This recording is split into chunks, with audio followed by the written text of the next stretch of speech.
And going live.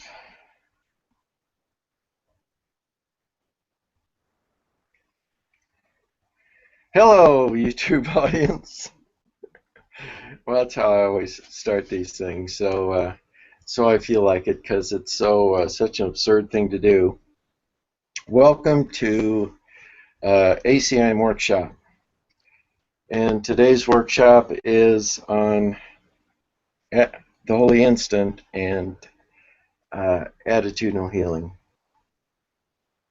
So thinking about this, uh, I've wanted to do a video because of the number of people who have subscribed to the channel, and most of you want to see Lisa, and so I'm sorry, Lisa's not going to be here today. So, but maybe hang around and check it out anyway. I'll try to be brief. I'll try to be quick because I know when you're watching YouTubes, you don't want to waste a lot of time. So, but I don't know how long it's going to take. Actually, you know more about how long the workshop's going to take than I do. You know more about it than I do right now. So, but I really don't want to focus on the YouTube audience. I want the audience to be more eavesdropping on my hanging out with my good friends here and me giving the workshop to them.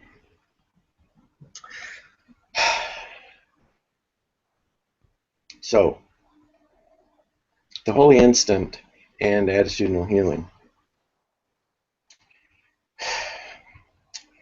A Course in Miracles, which, of course, this is an ACIM channel, so you should know something about A Course in Miracles. But the goal of the course is to teach you how to be taught by the Holy Spirit. Its goal, it teaches different than the Holy Spirit. Its goal is, and its curriculum has to do with the Holy Spirit. The Holy Spirit teaches differently. The Holy Spirit teaches through experience. Of Course in Miracles is about ideas. And the favorite teaching device of the Holy Spirit is the Holy Instant. If you want to accomplish the goals of A Course in Miracles, if you want to do the thing, the Holy Instant is an important goal, important accomplishment, an important tool or device to have access to. Now, the thing about attitudinal healing is the thing that makes the healing, the thing in attitudinal healing that makes it work is the Holy Instant.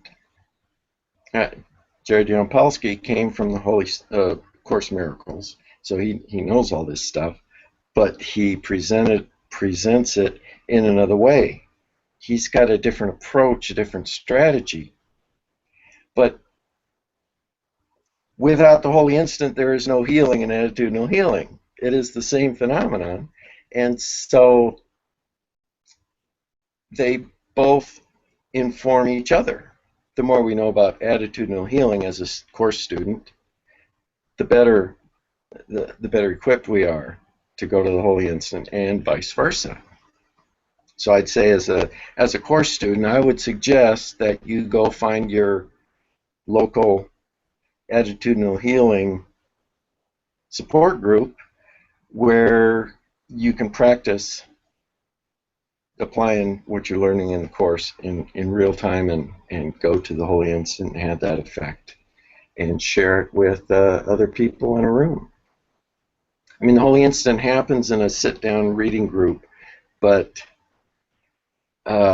this is, it's different when you expose your pain in a group, right? Jampolsky's famous book, Love is Letting Go of Fear. It's about removing blocks. We don't go to love, right? We want more love. Everybody wants more love. We don't go to love directly. We don't make love.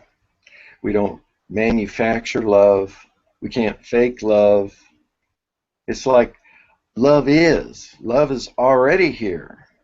So we don't influence love.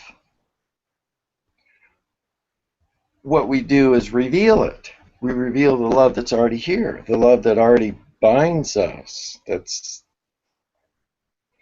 So, I mean, we confuse what is loving with what love is. Being nice to people, that doesn't increase love. It may affect the awareness of love. But in order to have love, we can't go to it directly. We have to go kind of roundabout way. We go to the removing of the blocks, right? Remove the blocks of the awareness of love's presence. Let go of fear. We pay attention to that, and love happens. See, we don't have to worry about love if we're doing this other task. So, and I'm a broken record when it comes to talking about removing the blocks to the awareness of love's presence. It's like all the philosophizing, all the talking about ideas, it can be helpful. I love doing it. But the real work is removing the blocks. Remove the blocks. Baby steps. There's these other things, too, that we think we want, but we can't get them directly. Like, recently we were reading that we can't reach knowledge directly, but we can seek peace, which is a condition of knowledge. So I can't get there from here. I can't get to knowledge. So forget it. All right, I won't worry about knowledge. I'll worry about peace. When I have peace, knowledge follows. Peace is a condition of knowledge. And another one that I think is kind of important is people talk a lot about God, and they want to be closer to God, and they want God, and they want God in their life, and God, right? But we can't experience God directly, but we can experience the Holy Spirit. And to try to experience God directly is like trying to drink water out of a fire hydrant, right? But the Holy Spirit, we have access to the Holy Spirit. And once we access Holy Spirit, God happens. So I'm not worried about God. God's not particularly a goal of mine. It's put the things in the order.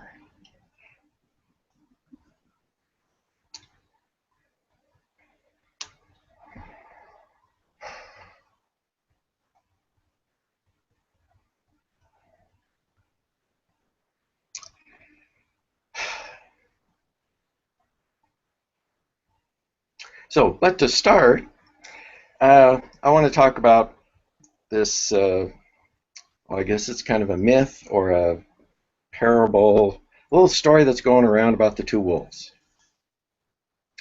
And the grandchild asks the grandparent, why are some people so mean and some people so nice?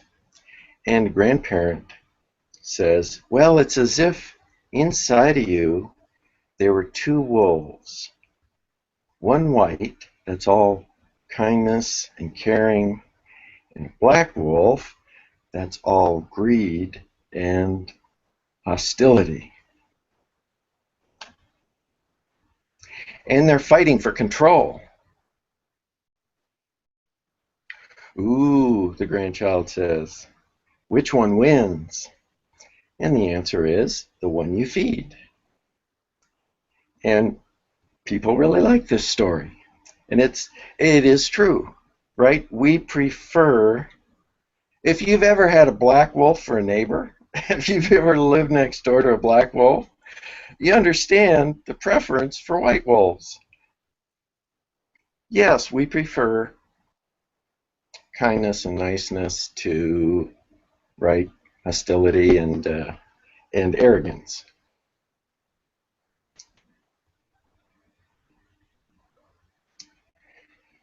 In fact, we like this idea of supporting our preference and denying what we don't like, right? We want to support the white wolf. We want to build it up. We want it to be strong and healthy. We want it to speak for us.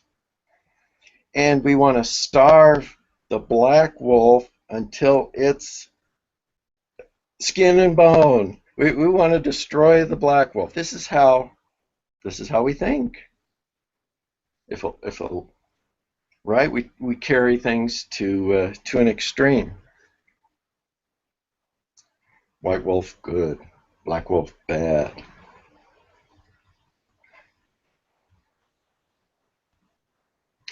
And Moses even brought us the Ten Commandments to explicitly say, hey, black wolf, bad dog, bad.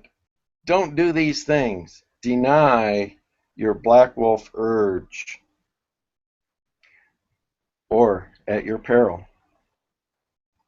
Right? A necessary step, because when we don't challenge ourselves at all, we are like wild animals. Something had to give.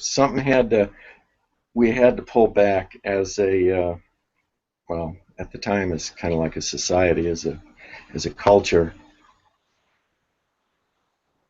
and stop stabbing each other in the neck with a knife already. You can't just do whatever the hell you want. Well, yeah, I guess we do. We still do. Just stop stabbing people in the neck, or less often, I don't know. Anyway, here's the problem.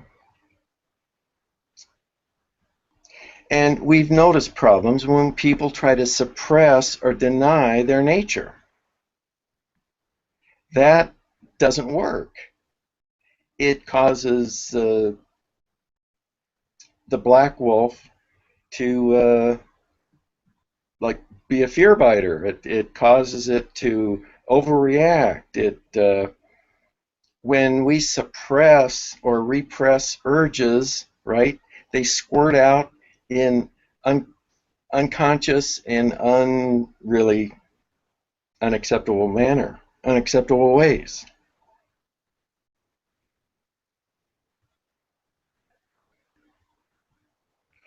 And for you to deny and hate the black wolf is to deny and hate a part of yourself. And that can't lead to anything good. The black and white wolf, they're not simply good and bad. They're different.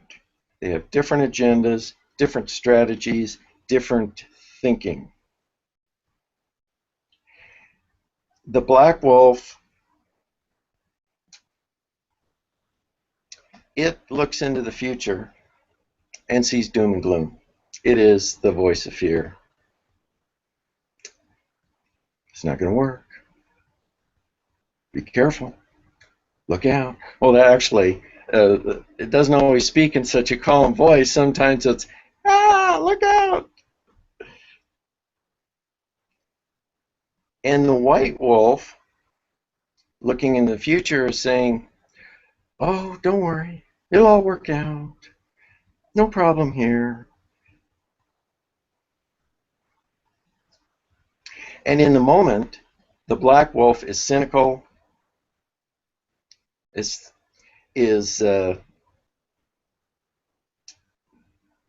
and the white wolf is rather dismissive and what's the other word? Oh, avoiding. It doesn't want to experience whatever's happening. Just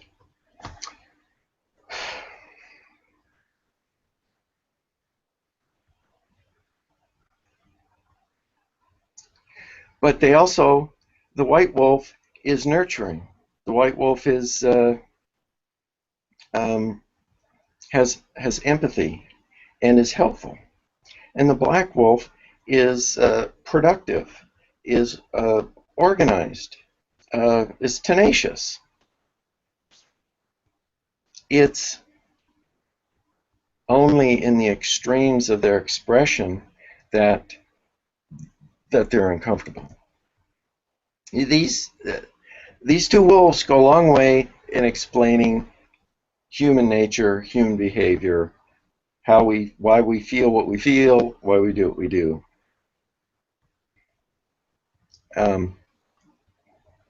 E.O. Wilson says the two instincts that has allowed man to survive and thrive on the planet is selfishness and altruism, right? Black wolf, white wolf. That these are essential. That, well, without a certain amount of selfishness, a species will die off, right? If you won't take care of yourself. And if you don't support your offspring, if you don't support the members in your group, your pride, your tribe, the group will fail, because we're dependent on, our survival is dependent on a group. So it's this,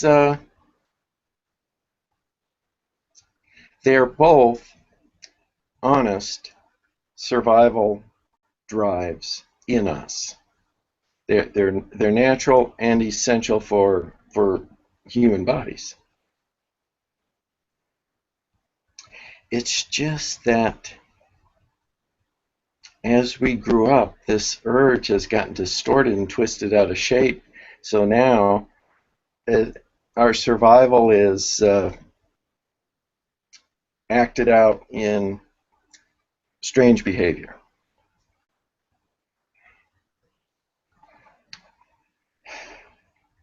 I won't say any more about the strange behavior at this point. Well, just that we seem to be threatening the planet, in a way. That's strange behavior. It's like this urge that allowed us to survive this long may also shorten it. But what can I say? Other species have failed before. It's part of the program, part of the process. Oops.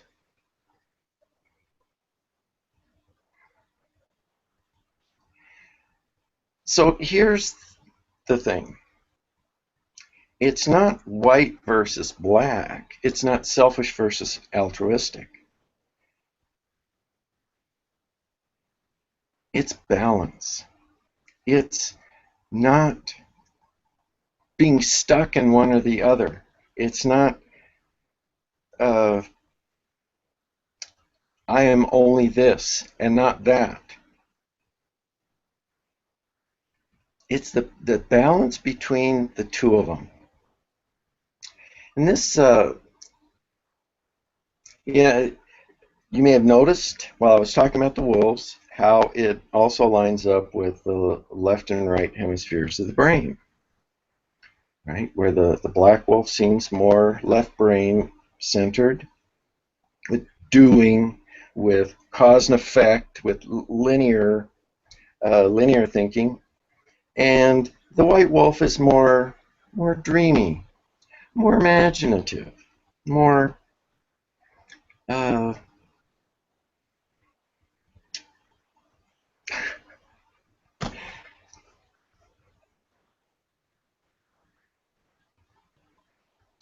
so balance, bringing balance to the brain.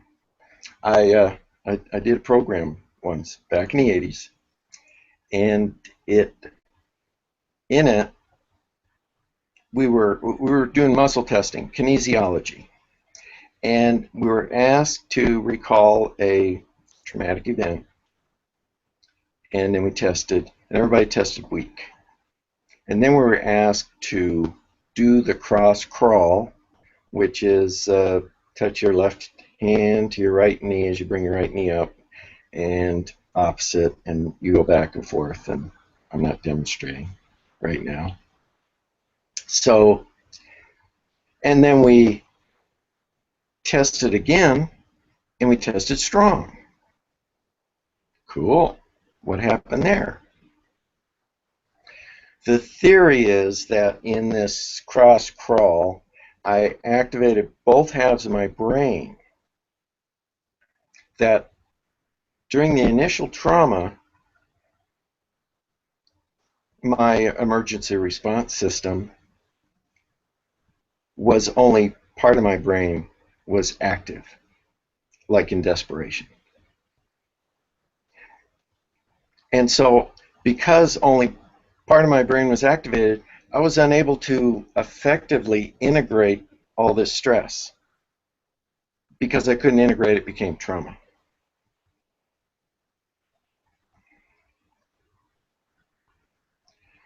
So if I activate both halves of my brain, right, if I'm having a balanced brain experience, I can integrate it no sweat.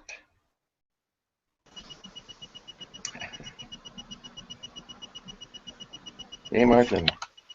Hey,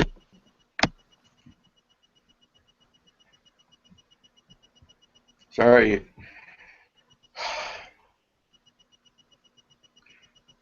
Sorry for the confusion. You want to mute? So I started early so you could get to bed tonight. I know, Europe.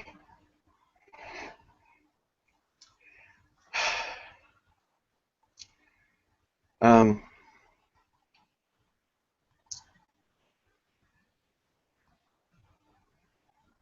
right. So when I'm having a balanced brain experience, I'm more able to integrate my stress and not, overreact, go tilt, oops, and have this recording that I've been overwhelmed get stored in my brain somewhere. And what they said was because I have access to more of my resources.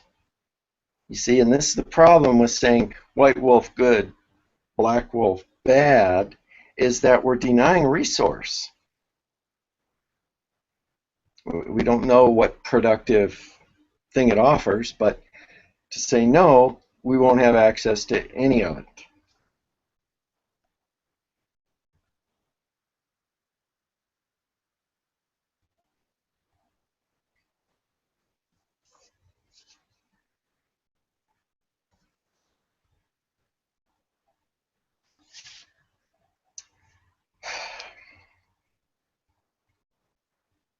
Well, that's probably enough about the wolves.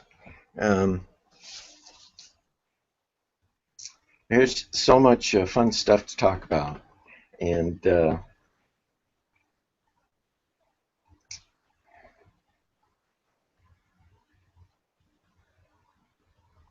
so Moses brings the Ten Commandments to tell us, bad dog. Jesus comes to say, it's okay. It's just, it's wolf behavior. Come with me. Look, here's the Holy Spirit. Our interpretation of Moses, well, I guess Jesus too, Moses is, if we don't do this, God will reject you. You better behave. And Jesus is saying, it's okay. It's just how wolves behave. You're not a wolf.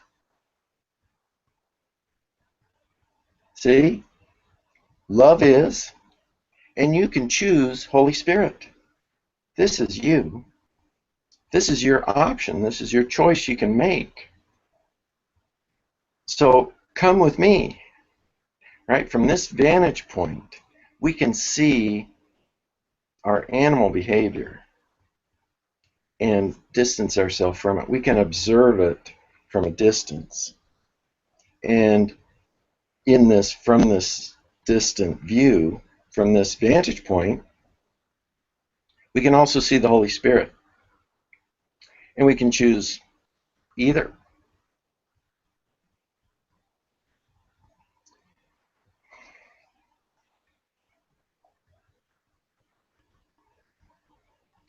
So this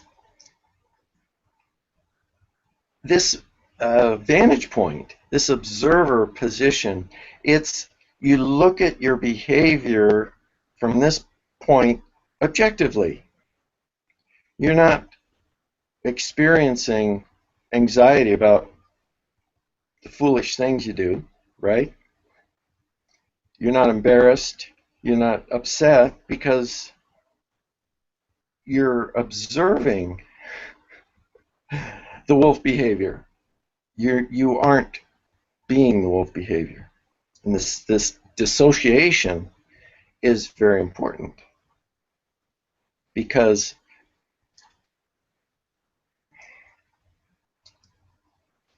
the wolf can't get us out of the wolf,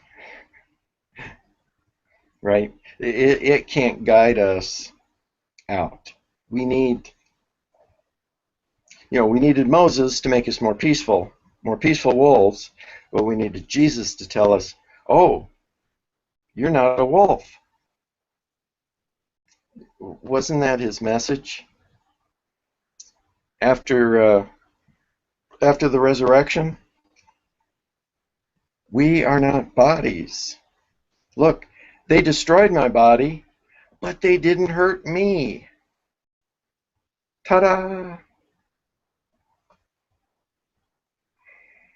Choose Holy Spirit. The wolves are squabbling and scrapping and yipping and yapping and barking.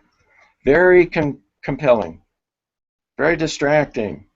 So yeah, we spend all our time living with wolves and we think we are, right? Like the Pharaoh kid that's raised by wolves. He thinks he is one.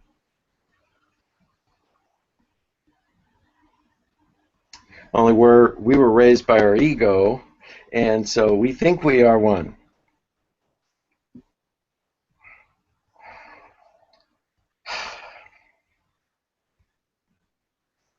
So, how do I get to that vantage point? Man, that'd be so cool if only there was a way that I could get there easily and be there and see my animal behavior and see the Holy Spirit and be in a position to choose between them. Gosh.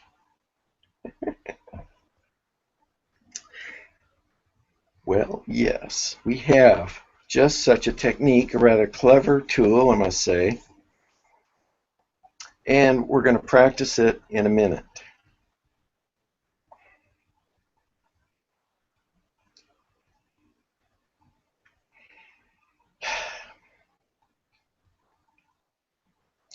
So you can see that with the wolves carrying on and us thinking we're wolves, it's really difficult to break free of that.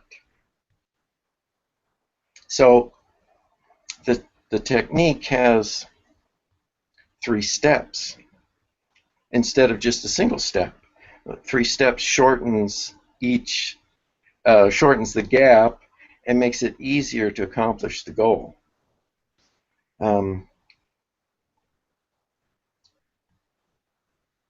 So there's 3 steps.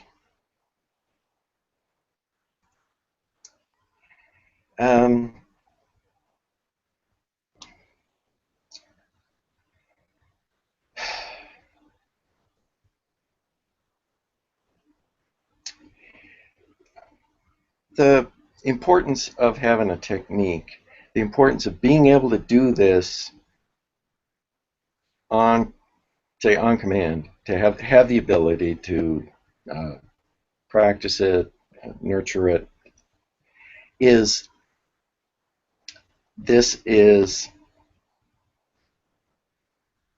allows you to choose holy instant.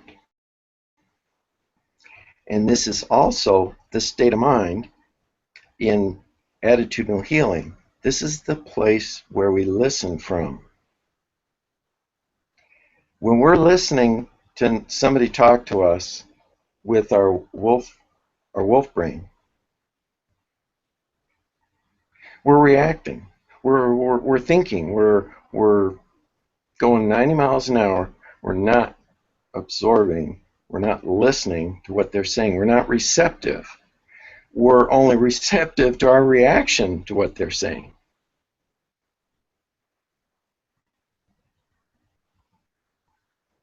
So being able to dissociate from the wolf, now I can listen objectively,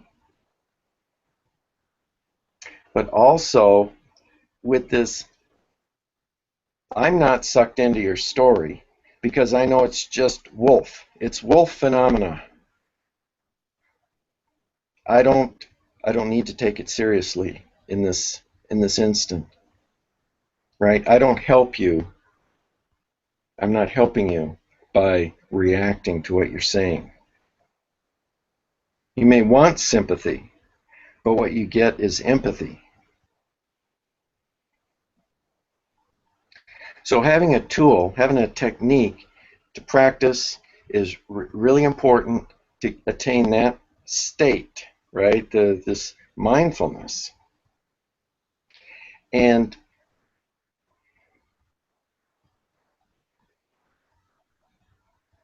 also, it's something that you can do like with your eyes open. You're waiting in line somewhere or listening to someone talk to you. You can do it to stay focused and present and available.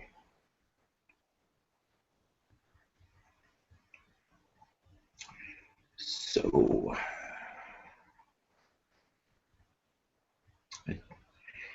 yeah, I don't know. I don't know how much I need to explain the technique before doing it. Of course, my friends here are familiar with the technique, so I don't have to worry about explaining it to you guys.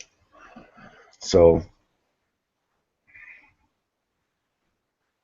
and part of the beauty of being on YouTube, having a video, is that you can revisit it anytime you like. If the first time you do it and you go, this is weird, I don't know what the heck is going on here, you can go back and do it again and, okay, I understand.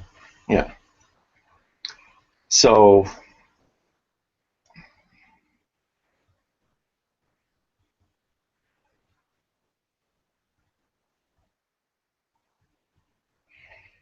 the 3 steps, anyway, is room, be aware of the room you're in, the space around you. Partly this is because when we're listening to the wolves, it's as if there's a screen in front of our face, like a heads-up display that we can see through, but we're seeing images while we're thinking, right? And so by filling the room with my awareness, I trick that. I activate another way of seeing different from that screen. I'm in 3D, and I'm with my eyes closed. Yeah, walls are there. I know they're there. I can sense that. And above me and below me, yeah.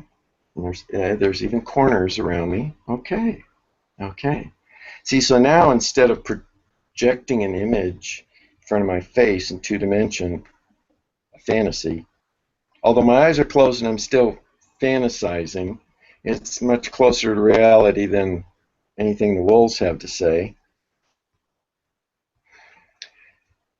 Instead of viewing in 2 dimensions, now I'm activating my 3 dimensions and I'm being sensitive and receptive. Again, this is a theme, being receptive to my environment. This is where I am in truth, and this is what's around me. So room is the first step. Body is the second step. Bring my awareness inside my body. And you'd be amazed how much information is there that we just don't pay attention to, that we don't think about because we're listening to scrappy wolves, man.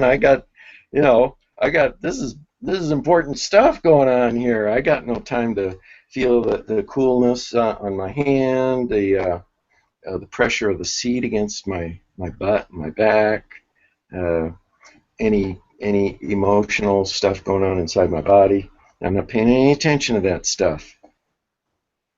And we've kind of learned to shut that down anyway, because sometimes it's painful, so it's uncomfortable, and we don't want that. We want to avoid discomfort. That's part of our programming. That's part of our survival strategy, is to avoid discomfort. So after filling the room, bring it in. We're centering, right? Bring it in, the second step, focusing on the body and scanning it and looking at it, not being in a hurry, just kind of look at the details. Yeah, there, I get that. Yeah, I feel my feet. I feel this. See? No rush. Be receptive to your experience. This is your experience. This is what's happening. Allow it. Be open to it. And the last step, the third step, is watch your breathing. So now we've gone, right? Room, body, breath. We're really centered right now, right? So if I'm looking at my breath, I'm looking at my heart. I'm looking where the Holy Spirit lives. And I'm watching that. I'm focusing on that breathing. And suddenly my breathing changed just by looking at it, just because I like breathing. This is fun. This is good stuff. And oh boy, I got nothing to do but breathe. I'm just happy and content in this moment right here, right now. Yes. And so in practice, when you're practicing this technique, I call it let go breath. I don't care what you call it. When you practice this technique, it's as a meditation. You're going to meditate for 10 minutes. You're going to practice this. Start with the room, bring it into your body, and then watch your breath. And then wander around between the three, because you get bored watching your breath. Okay, yeah, I'm breathing. Oh, okay, now I'm sensing the room. Yeah, there's corners, ceiling, right? Now I'm scanning my body, head to toe, what's in there. Now I'm back to watching my breathing. You wander around. You don't have to do just one thing, and it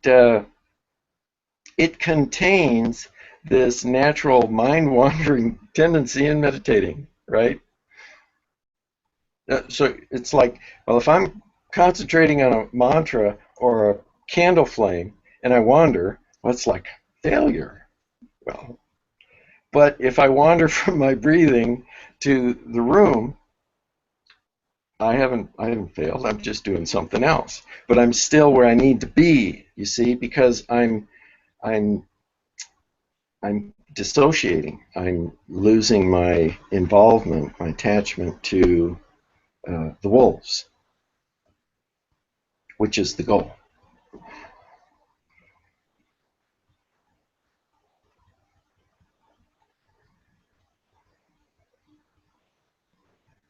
So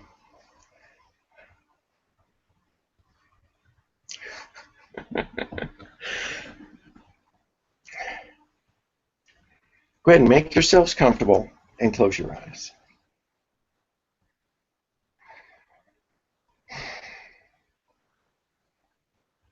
Fill the room with your awareness.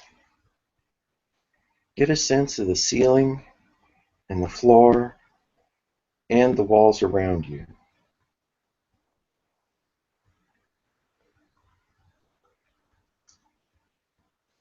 Bring that awareness inside your body and scan it, looking for any sensations that may be there. And just acknowledge them.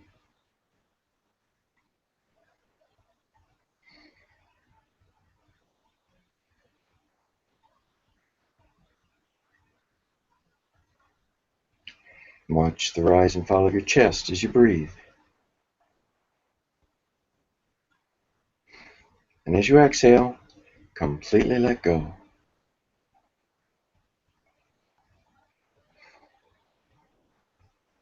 And if you have a thought, just acknowledge it and let it go. So right here, right now, you are in your room, you are in your body, you are breathing in, you are breathing out. This is your experience. And take a deeper breath and let it out with a sigh.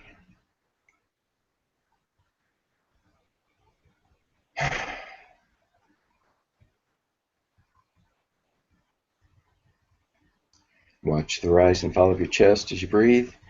Fill the room with your awareness. And when you're ready, open your eyes.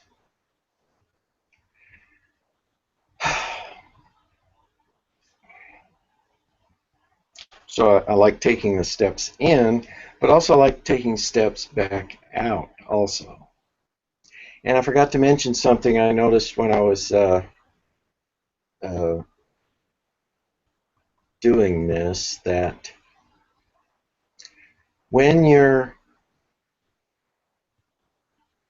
scanning your body and you're looking at your body sensations, just acknowledge them. You see that we don't want the wolf here, right? We don't need the wolf going, oh, you're having a heart attack.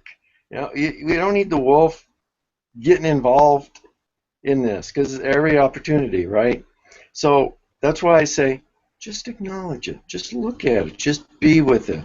It is what it is. Don't judge it. Don't worry about it. Don't think about it. Nothing. Don't bring anything to it. Just acknowledge it.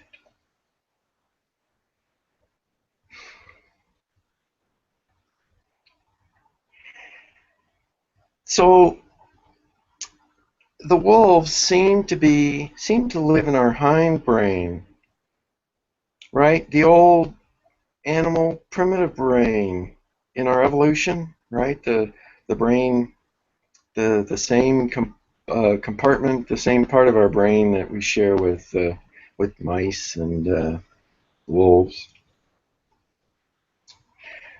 But what makes humans special is our big fancy new brain, right? This big like a supercomputer. But it's a supercomputer in the hands of a mouse. It's like it's this computer. You give a computer to a 3-year-old, right? And they're gonna play games with it. They're not gonna build houses or, you know, grow food. They're gonna, and the same way with our mouse brain is not going to maximize the potential of this supercomputer that it has access to. So where the hindbrain tends to be, more about survival. The forebrain is more about ideas, more about concepts.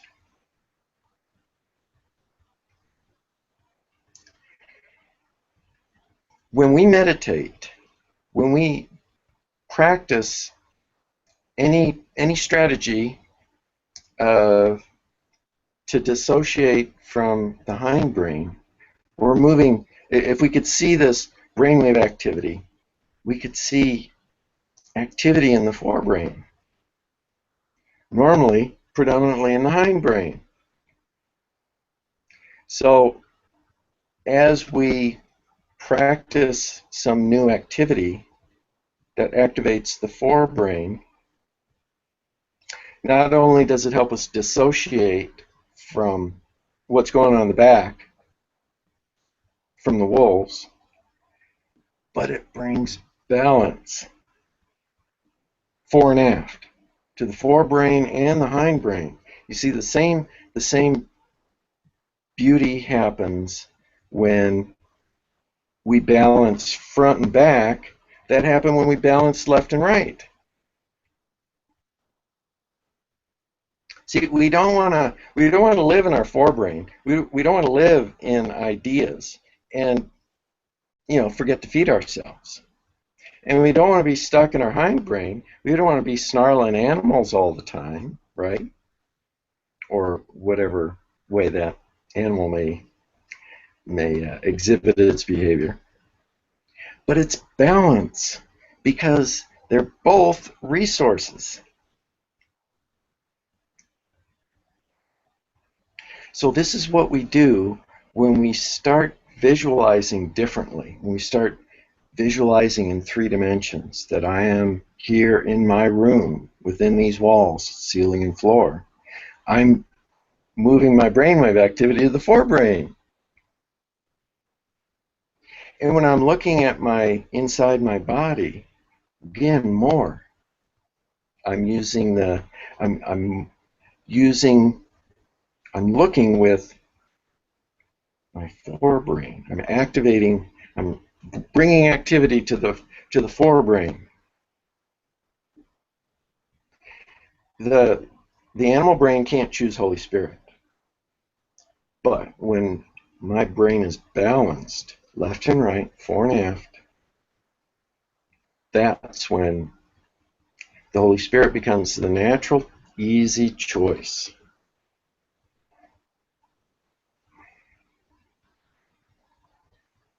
Kind of cool, huh? And watching your breathing is productive. It brings oxygen to your brain, and all kind of good stuff. And you can attach a mantra to your breathing. All good stuff. All productive, helpful. It's not that we don't attack the hindbrain. We don't attack the wolves, right? We don't wrestle with them. We don't struggle with them. We just do something else.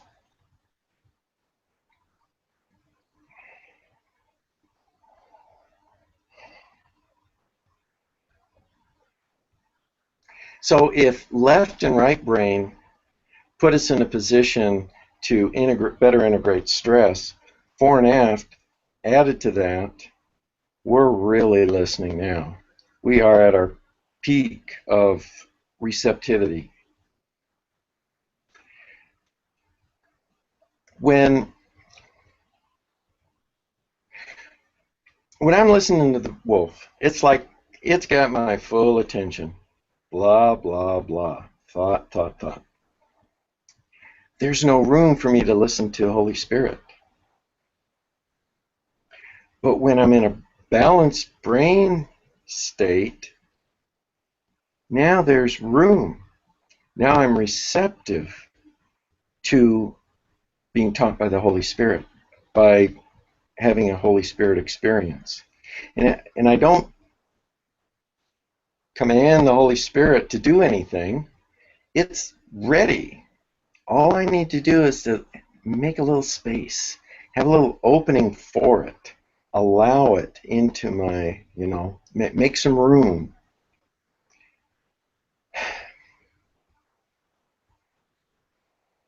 And in attitudinal healing, I support the person who's sharing best. There's degrees, but best when I'm in that balanced brain state, and I'm perceiving with the Holy Spirit's help. I'm no longer interpreting, right? The Holy Spirit's interpreting. Or in a way, the Holy Spirit filters all that's not real, all that's not true, all that's not love is filtered out. So I can look at my brother who's sharing and only see them as the perfect creation of God. They are, in this moment, the embodiment of love. This is my experience. Pretty cool. I'm glad I showed up. I'm glad I'm listening. Hey, we think about attitudinal healing as good for the person who comes and shares and gets the healing. Nice. But I think the greater reward, or personally, my greater reward is what I learn in really listening. What I learn in how to accomplish that, right? Because it takes some practice, it takes some effort, it takes some intention,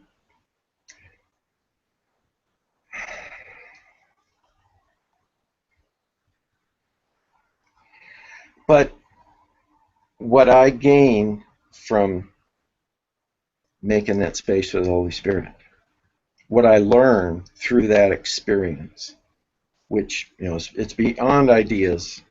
It's right. You can explain stuff to me. You can tell me mechanically how stuff works. I go, yeah, okay. But to experience it, you get it. You understand it on a new level, and things shift. Things shift in that. The wolves, it affects their thinking.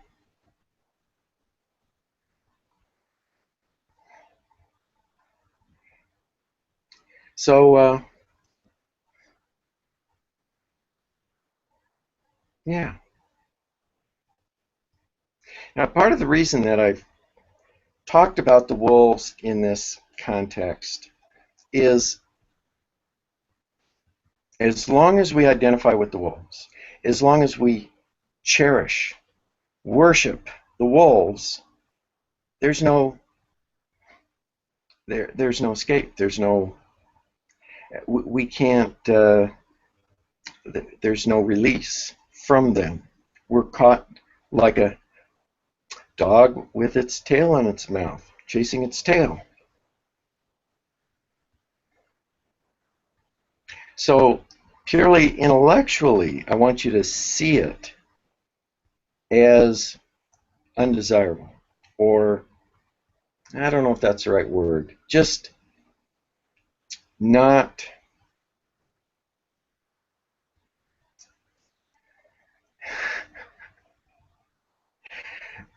the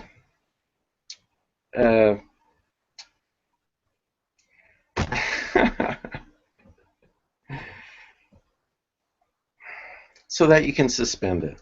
I mean, as long as we are hook, line, and sinker, addicted to whatever the wolf has to say, when we won't give up the pain that comes with that. We won't give up the pain that the wolves believe is real. So we've got to be able to dismiss the wolves' values, let's say. Now, I realize it's like the wolves aren't all bad. So it's not that. It's more about training, healing, so that the outcomes are different, so that our day-to-day, moment-to-moment experience is different. The wolves block the awareness of love's presence. That's all they have to say. That's all they're interested in, is blocking the awareness of the awareness of love's presence. It seems that's their goal.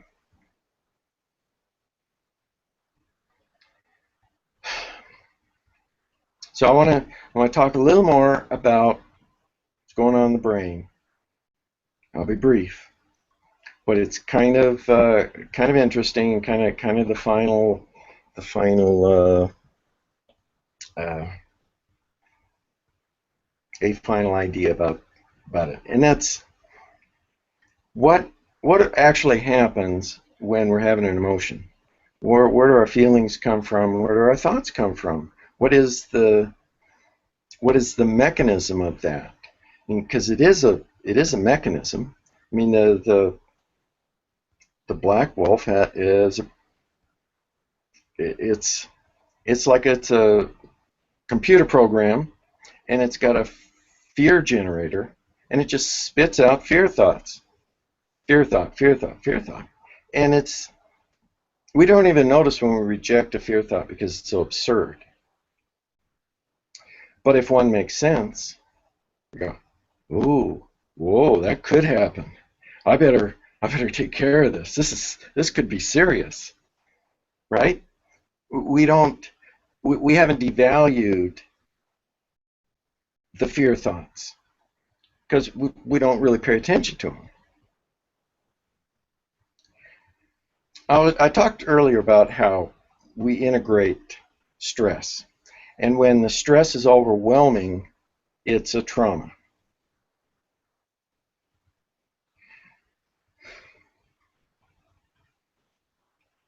And everybody has different abilities in integrating stress. Some people are more reactive, more easily set off. So, but what happens? The stress, normal homeostasis, normal at rest, in balance, just comfortably there. Whatever the stress is, I'm not worrying. I'm not thinking. I'm integrating it. It's fine. But as the level goes up, it reaches a threshold, which is different for everybody.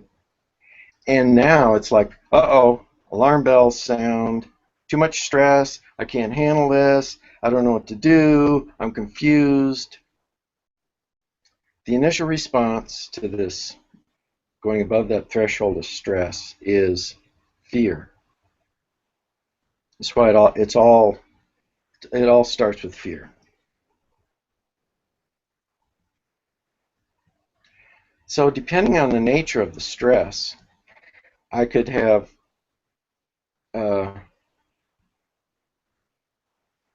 it will help determine what my fear thought is.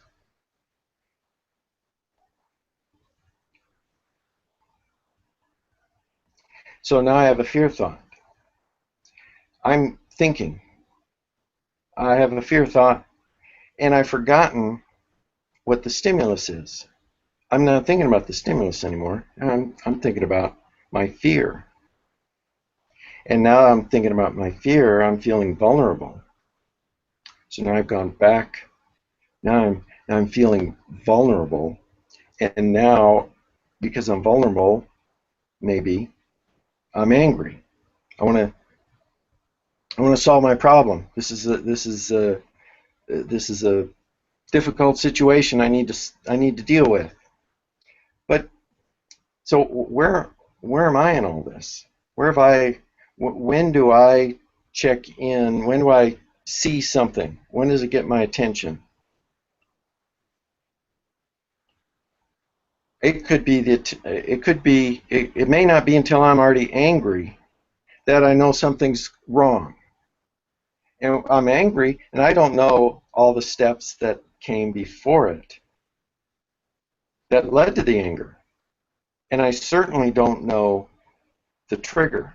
All I know is I'm angry. And the more I think about it, the madder I get. I don't know why. I don't know why that makes me mad, but it makes me mad. Must be wrong if it makes me mad. Because I believe almost everything my wolves tell me. So these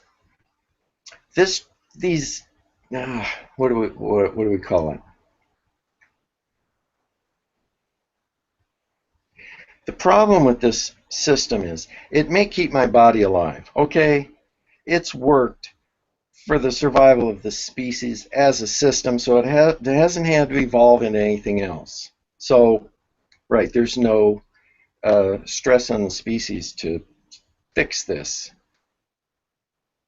The problem is I'm not experiencing my experience. I, I'm experiencing my anger. I'm experiencing my reaction to my reaction to my reaction to the stimulus. And I've lost touch of what even the stimulus was in the first place. So all I experience is reactions. And just as the story of the cave, where all you see is the shadows on the wall, you think that is life, that is the world. All I know is my reactions, and that's my reality. That is the world.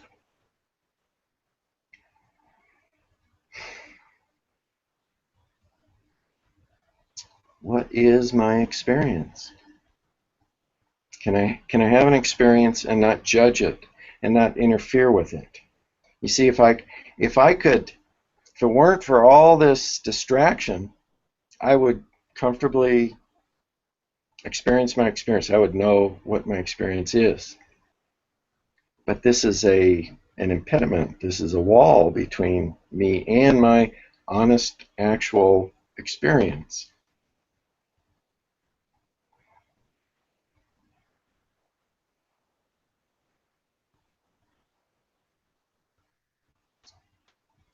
So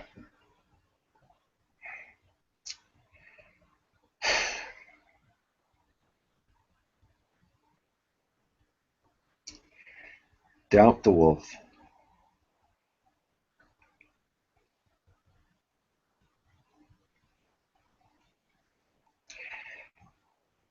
When we're upset, we don't know if it's a thought that triggered a feeling. Did the feeling trigger a thought? We don't know what got us into whatever state we're in. We don't we don't see the mechanics. But it's not an honest reaction to the stimulus. It's not an appropriate reaction because the way it works is it uses the past to figure out the present, right? How is this similar? How is this like something that happened before? Like, why are poisons in nature bright red? You see? Once I learn that the salamander makes me sick, I won't eat the mushroom because they're both bright red. I know it from the past. This is just how the brain works. Go to the past, find something familiar. Now, we've all been traumatized growing up. It's just the nature of life is stress, and stress can become overwhelming. And before before we became a body, before we became aware that we had a body, however you want to look at that, we're just spirit. And when we were in the womb and an infant, we spent a lot of time still in spirit. It's like we had a foot in both worlds. We didn't become only physical, like boom, right now, and completely forget spirit. It was in and out. There was this period of time. But we had an experience somewhere along the way where the stimulus was so intense that it blocked out spirit completely, and we identified with it.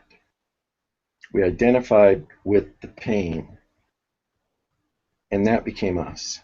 that became our reality, our truth.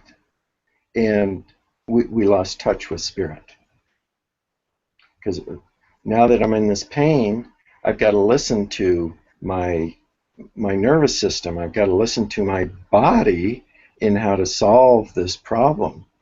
That's the problem's in the body.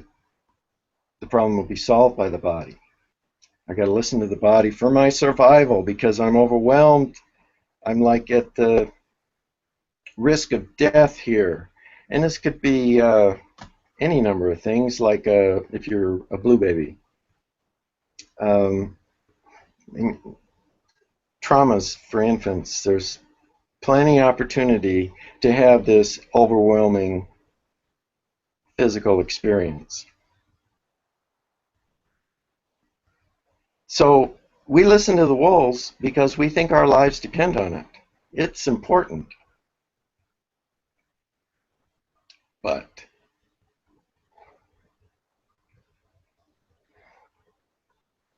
so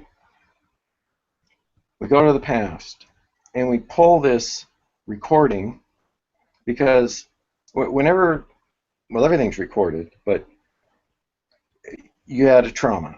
Something happened. Say somebody yelled at you and you felt bad. And now you hear raised voices and you feel funny and you don't know why. Just as a random example. Your physiological response to that first feeling, your blood pressure, your heart rate, your respiratory, all these are recorded in memory, are part of the memory. So when there's stimulus, in this case somebody's talking loud, your brain goes, what's similar? Goes back to that and replays the recording, and now you're feeling funny and you don't know why.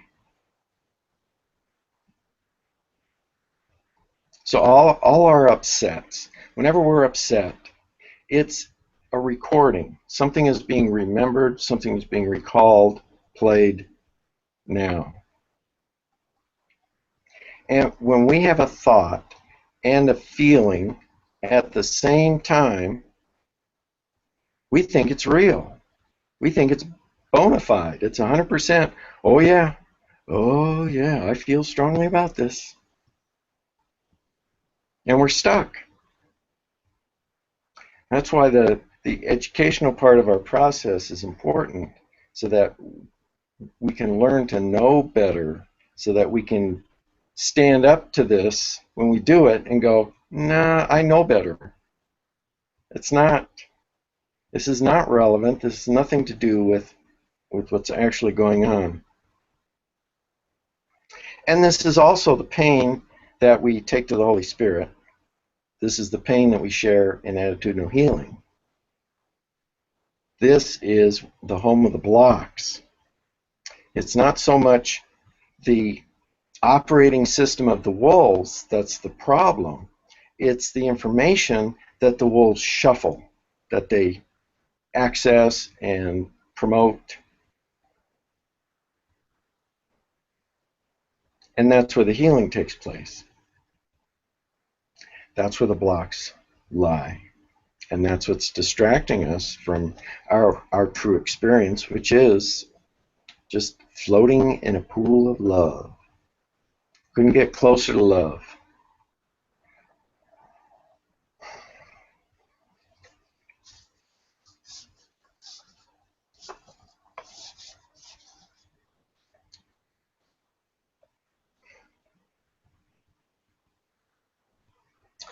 I don't want to forget anything.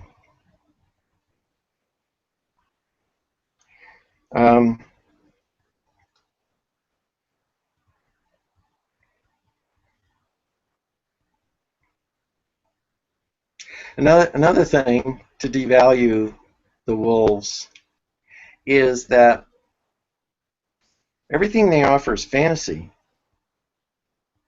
right? Whether it's wishful thinking or a fear thought, it's all made up. It's so not a direct experience with our environment, with our, it's so not an appropriate response to whatever is happening. Right? Something happens, and then I fantasize, I give it meaning with this fantasy, and that's what it becomes.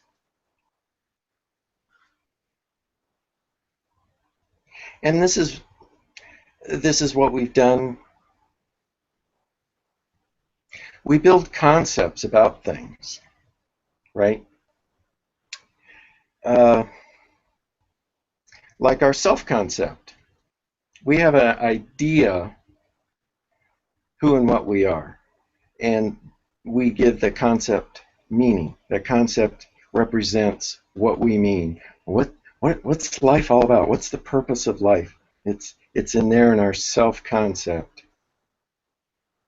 And the Course mentions that through vision we improve our self-concept.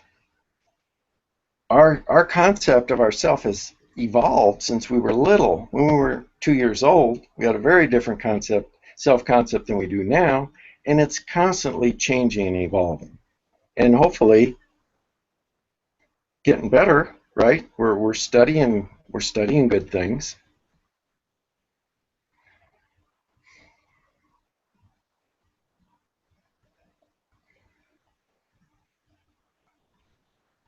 But who am I?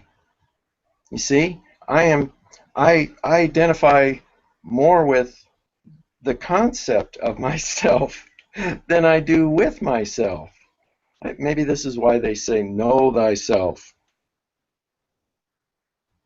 My real self, my true self.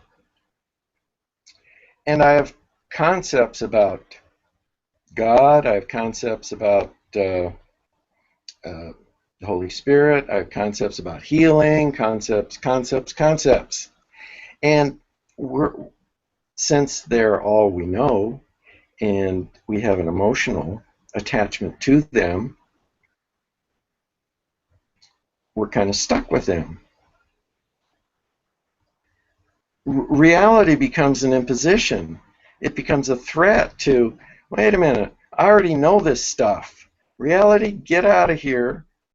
You're interfering with my preconceived notions. I don't like that. I prefer my concept about God than God. I prefer my concept about what the Holy Spirit is and what that means than the Holy Spirit.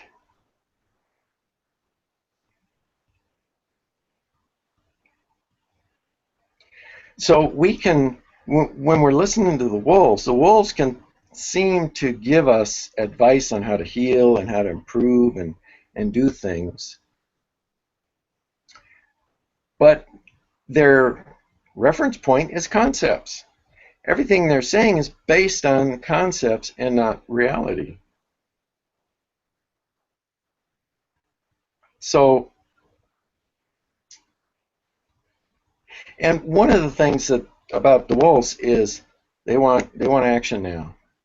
I mean, if you got a problem, solve it now, immediately. You got to come up with a solution, right? Twig snaps in the woods, you start running. You don't think about whether it's a bear or a lion. You just move. Quick fix, right? And we like instant gratification right now. But its solution is not healing. It's, well, white wolf particularly gives us a nice thought. Oh, it'll be okay. In 100 years, nobody will care. Don't worry about it. Let it go. Be happy. It's very good about just being dismissive. But if we would take a moment and go to our objective observer and choose the Holy Spirit, we could spend that time healing. It takes less time, really. It could take less time to heal it than to dismiss it and avoid it. Because, you know, if we're in pain, we want to fix it now. We want a solution right now. And depending on how distressed we are, we're way in our hind brain, right? We're not balanced. We're not getting guidance. We're not only in our hind brain, but we're also on left to right. Totally out of balance.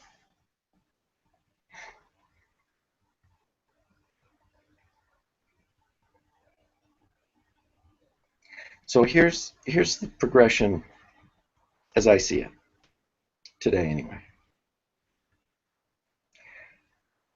See it, feel it, release. 1, 2, 3. If we don't see it, if we don't see the block, we can't remove it.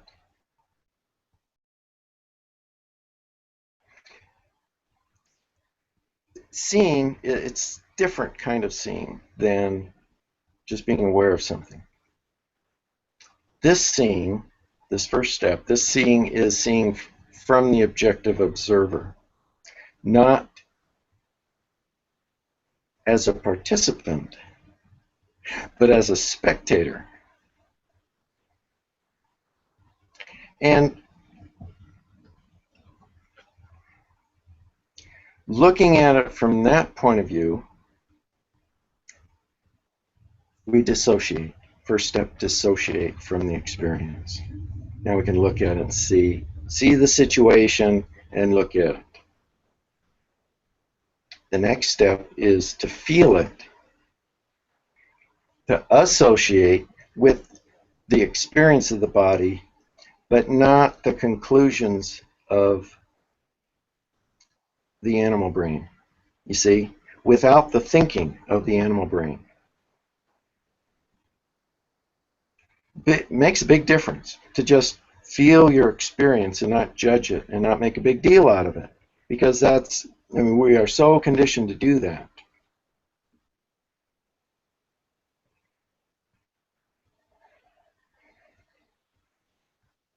So to be able to go in and feel it in your body and to just be with it, to observe it and allow it.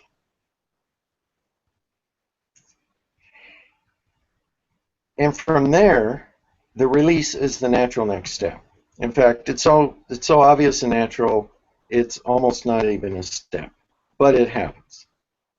And in that release is where we have a transaction with the Holy Spirit. We have given something to the Holy Spirit and received peace in return. We received a taste of Holy Spirit. So I could just listen to the wolves and solve problems the way I've always solved them, not. Or I can take that pain to the Holy Spirit and actually have a transaction, learn from the Holy Spirit, have the situation and the experience, you know, the feelings corrected, and be free from it. I mean, ideally, it can no longer be retriggered. I'm free, it's healed, done deal.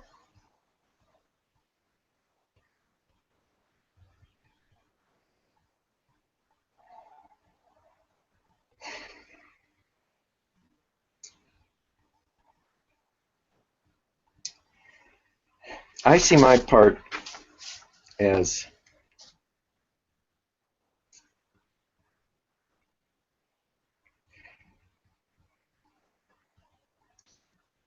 because I'm not a mystic, I'm not a healer, I'm more of a technician. And I want to teach people, I want to help people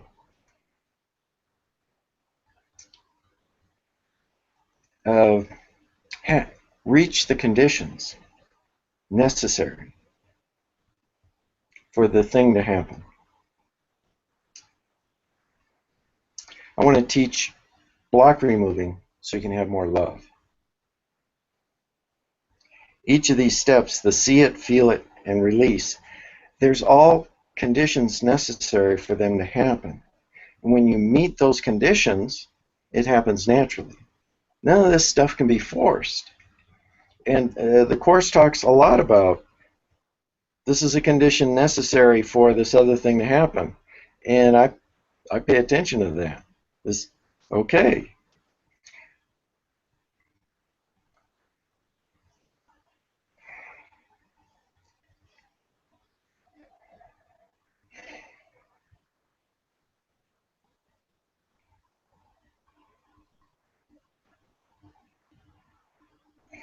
So it seems like Moses said, "You behave or else." And Jesus said, "Don't worry about a thing. You're already perfect. God already loves you. You already have God's grace if you would only recognize it. You don't need to jump through hoops to have God. You don't need to do anything to earn God's favor. It's already given you."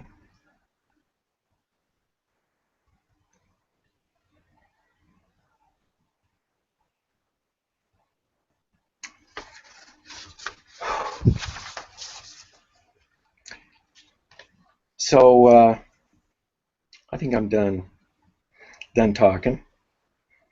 But let's do the Holy Spirit exercise for the YouTube video. So maybe somebody else will listen to it and enjoy it. Okay? Oh man. Do I have to explain this too? It's too much. It's a whole workshop. I'll just do it. Play along. Maybe you'll like it. Here we go. So it starts with the let go breath. Go ahead and make yourselves comfortable. Fill the room with your awareness. Get a sense of the ceiling and the floor and the walls around you.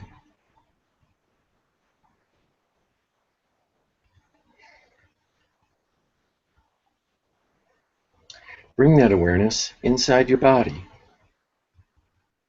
Scan it, looking for any sensation that may be there. And just acknowledge.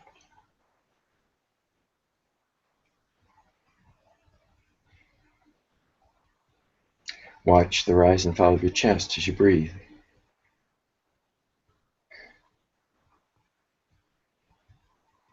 And as you exhale, completely let go.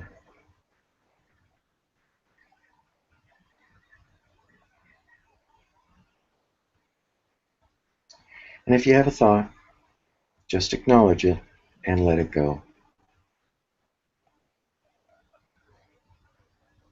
So right here, right now, you are in your room, you are in your body, you are breathing in, you are breathing out. This is your experience. And take a deeper breath and let it out with a sigh.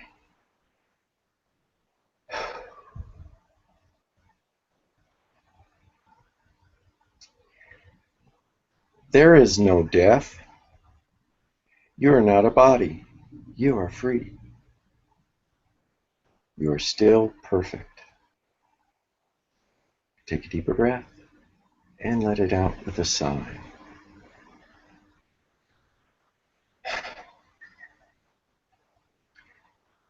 Fear not. Fear does not exist in reality. Choose Holy Spirit. He is always real. Take a deeper breath and let it out with a sigh.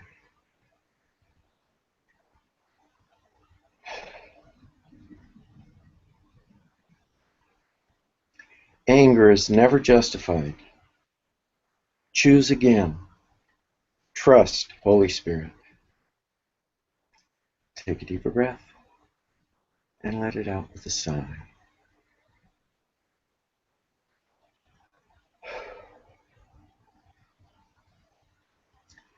Holy Spirit is always available always present. Holy Spirit waits only for your invitation. Invite Him now. Take a deeper breath and let it out with a sigh.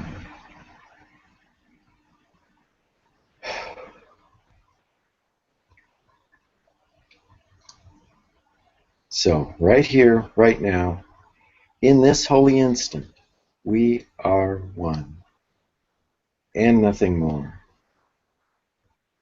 This is the atonement.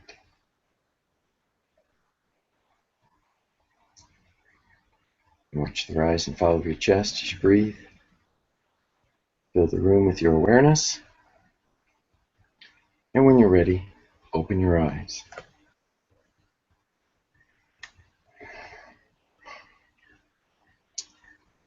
So, I don't know about you, but I'm feeling balanced left and right, fore and aft, and energized. So, thank you, YouTube audience. Go home.